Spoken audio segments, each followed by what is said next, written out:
here from Everything Outdoors Reviews. Today I will be reviewing the Burton Women's Talent Scout. This board is the 2020-2021 current Talent Scout. They've had many different versions of the Talent Scout. This board I am riding in a 149.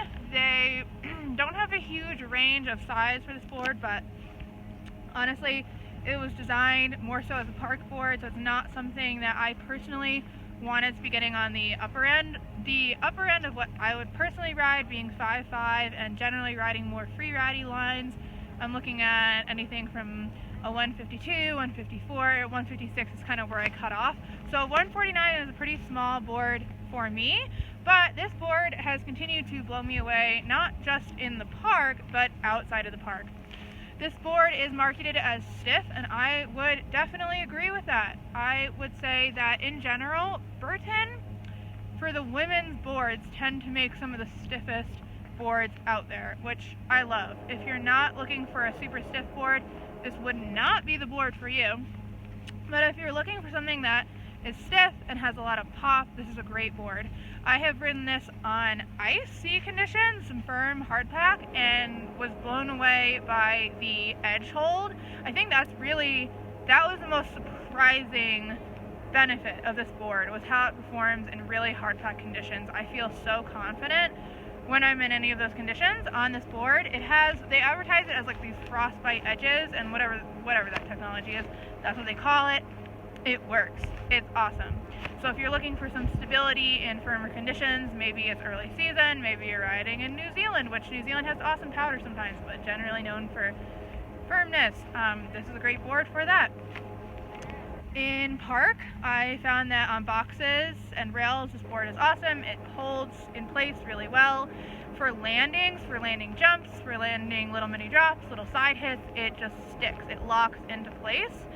So it's very reliable in that aspect. I haven't experienced any washing out of the board. This board is a traditional camber board, and it holds like a cambered board.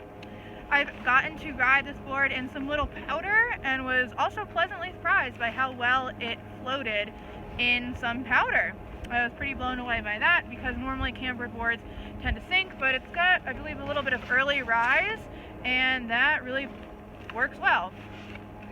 In terms of board weight, this is pretty light. It is a 149, but for how stiff and burly it is, I feel like it's pretty light and very maneuverable. I love doing spins on this board, just like off of jumps, or just like kind of messing around on like any of the groomers. Super duper fun for that. For presses, since it is on the stiffer side, I feel like I have to work a little bit harder for presses. So if I'm doing like a tail press or nose press, I really have to make sure that I'm exaggerating my movements to get the full press to like really make it look stylish. The only other area where I really feel like I have to work is in the bumps. I feel like I have to really be on top of my game in terms of like rotation and everything else that I'm doing. Otherwise, this thing's gonna eat you alive in the bumps. It really will highlight your weaknesses.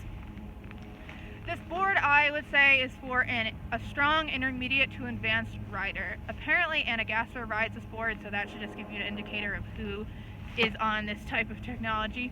Yeah, would not recommend this for anyone that is a beginner. You're going to have a hard time turning it.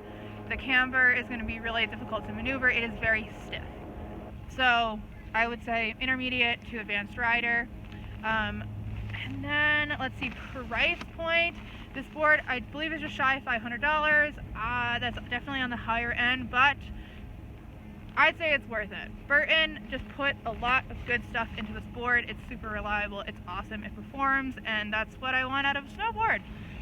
So, and then lastly, although I never get a board for the graphics, I wasn't really stoked on the graphics initially. I kind of looked at it and I was like, whatever, like regular schmegular. And then the more I got to look at the graphics, I was like, oh, this is actually kind of cool. It's kind of pretty. Here's the base. So yeah, nothing I don't know. I kind of like how low-key cool the graphics are. And then one last thing for the top sheet.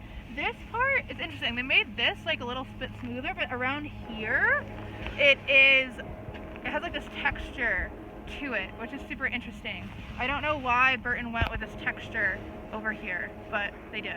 Anyway, that's all I've got to say on this board. If you've got a chance to take this out, let me know what you think. If you have any questions, leave them in the comment section below. Have a great rest of your day.